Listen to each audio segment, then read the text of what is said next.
we get a chance here to talk with assistant coach Dan Watson, who has a little different look here. He's going to join us during the game as opposed to post-game.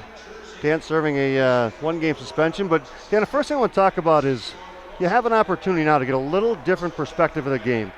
Ice level for the whole season, watching the game at that level and speed. Now you're up top. Give the audience a little bit of a difference in perspective. Well, it's a different pace. It's much slower. You can see all the plays develop because you can see all 10 guys on the ice. And, you can definitely see the breakouts are system-wise, what they're trying to do as well. And I really actually like to watch that, just to see what they're doing. So if we get them in the playoffs, we see them down the road, now we know their tendencies and what they're looking to do. So, I'd rather be on the bench, that's for sure. But there's definitely going to be some good feedback for after this game. Right, and just from a teaching standpoint, able for your own players, you just get to see something a little bit different. Again, like you said, at a pace that's just a little bit different. Yeah, you might be able to see maybe a little ad that we can put onto a neutral zone transition or a defensive zone breakout or something that we can try in the offensive zone. Maybe there's a different type of a seam that's open with how we're working it. So, like I said, it's going to be, you can see it on video as well, but it's good to see it live. And like you said, the pace of the game's slower up there, so you really get to watch everything develop.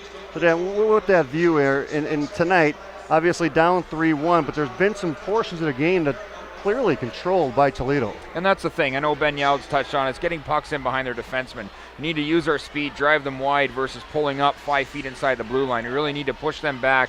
Now that will allow maybe our second wave of offense, that fourth defenseman, to jump up and be that guy that could be open in that high slot versus pulling up. Greenville does a great job back checking. They back check hard right in front of the net. So I think it's important we push the puck deep into their zone and then just eliminate turnovers, especially through the neutral zone. Our puck control's got to be better.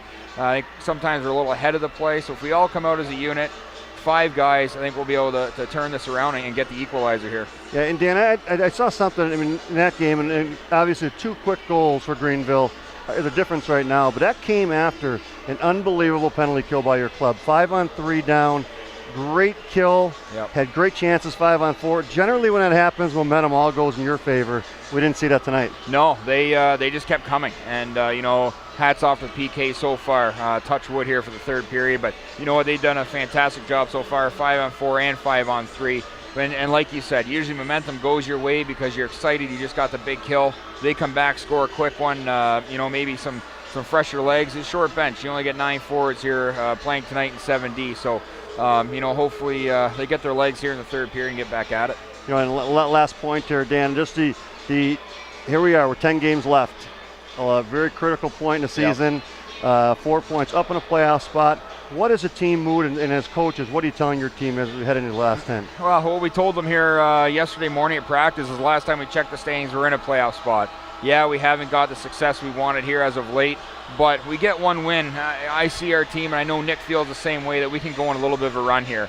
So it's just learning to win again. And at this time of the year, it sounds funny to say, but we've got to find a way to pull out a win here. And it maybe starts tonight here, getting one, then looking for that third goal to get the tie and go from there. But, it's just finding that way to win.